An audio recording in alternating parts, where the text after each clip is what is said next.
Lost Melodies, Deciphering the Gramophone's Final Forgotten Song. Chapter 18, The Interview. 2 days later, Iris sat across from Marcus Webb in the drawing room of his estate. He'd agreed to speak with her after his lawyers advised him that denying the meeting would look suspicious. He was 98, but his mind was sharp. His eyes, when they met hers, were cold and calculating. "You're Theodore Hartley's niece," he said. It wasn't a question. I wondered if anyone would ever solve his little puzzle. "You knew about it?" "Of course. Theodore sent me a letter before he died, telling me what he'd done. He wanted me to know that eventually someone would expose me. He wanted me to spend my final years knowing the truth would come out." Webb smiled without warmth. "I must admit, I didn't expect it to be solved quite so quickly." "Why did you do it?" Iris asked. "Why betray those agents?" Webb was silent for a long moment. Then he said, "Money, power.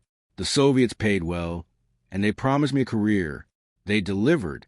I conducted in Moscow, Berlin, London, New York. I became someone. Those 3 agents, they were nobody. Forgettable. Their sacrifice bought my success. They were people," Iris said quietly. "We were all expendable in those days," Webb replied. "Some of us were just smarter about surviving. And Sofia Volkov? She knew too much. She had to be dealt with." "You killed her." "I made a phone call. Others did the actual work."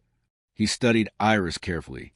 "You understand, of course, that none of this will matter. I'm 98 years old.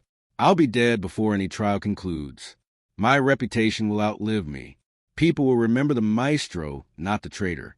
"Maybe," Iris said, "but the families of those 3 agents will know the truth. That has to count for something." "Does it?" Webb asked. "Does truth matter if it changes nothing?" Iris stood to leave. At the door, she turned back. Theodore thought it mattered. That's why he spent his final years creating that puzzle.